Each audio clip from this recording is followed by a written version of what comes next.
ఎలాంటి మట్టి తోలుకోమని మాఫియాకి అప్పచెప్పలా. కానీ యథేచ్ఛగా ఎర్రకాలంలోకి రాజమార్గం వేసుకొని వచ్చి ఆ మట్టిని తరలించుకొని భీమవరం, జంగారెడ్డిగూడెం తదితర ప్రాంతాలకి తిప్పల ద్వారా తరలిస్తున్నారంటే ఎంతగా ఈ మట్టి మాఫియా బరితెగించిందో కనపడతా ఉంది. ఇదేమని అడ్డుకోవటానికి వెళ్ళినా మధ్యాహ్న పరుగుడులో ఉన్నటువంటి గేదెలు, గొర్రెల కాపర్లు ఎవరైతే ఉన్నారో వాళ్ళ మీద దాడి చేసి కొట్టిన పరిస్థితి మట్టి మాఫియాకు ఉంది.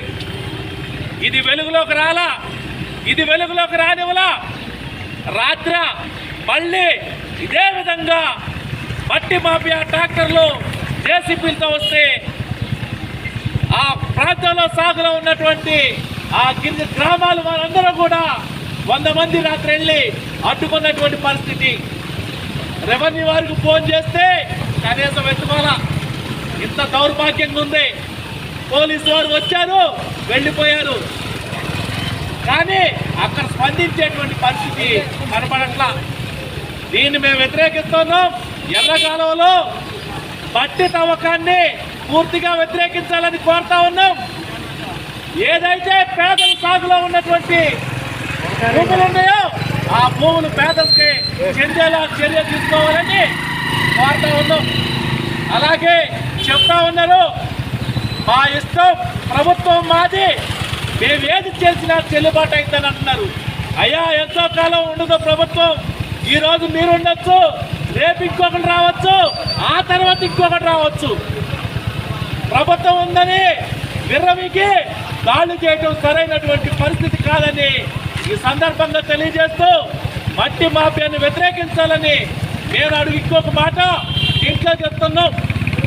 ఎవరైనా ఇల్లు కట్టుకోవడానికి, ఎవరైనా పునాదేసుకొని ఇంటి మట్టి కోసం సంవత్సరాల తరబడిన చెంచాడు మట్టి ఈ ప్రభుత్వం తీసుకునే ఉంట్లా. కానీ మట్టి మాఫియాకు మాత్రం లారీలకి దారులు వేసి మరి పక్క మండలానికి, పక్క జిల్లాలకి తరలించేటువంటి పరిస్థితి ఈ ప్రభుత్వం కనిపించింది.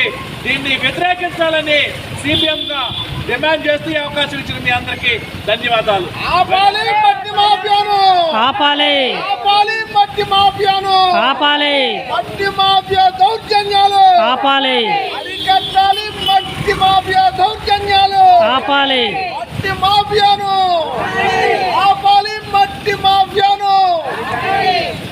ఎంఆర్ ఆఫీస్కి మట్టి మన హక్కు, భూమి మన హక్కు, మన హక్కు, కాపాడాలి, కాపాడాలి మట్టిని, మట్టిని కాపాడాలి, కాపాడాలి, కాపాడాలి ఎర్ర కాలువ పువ్వుల్ని. కాపాడాలి, కాపాడాలి.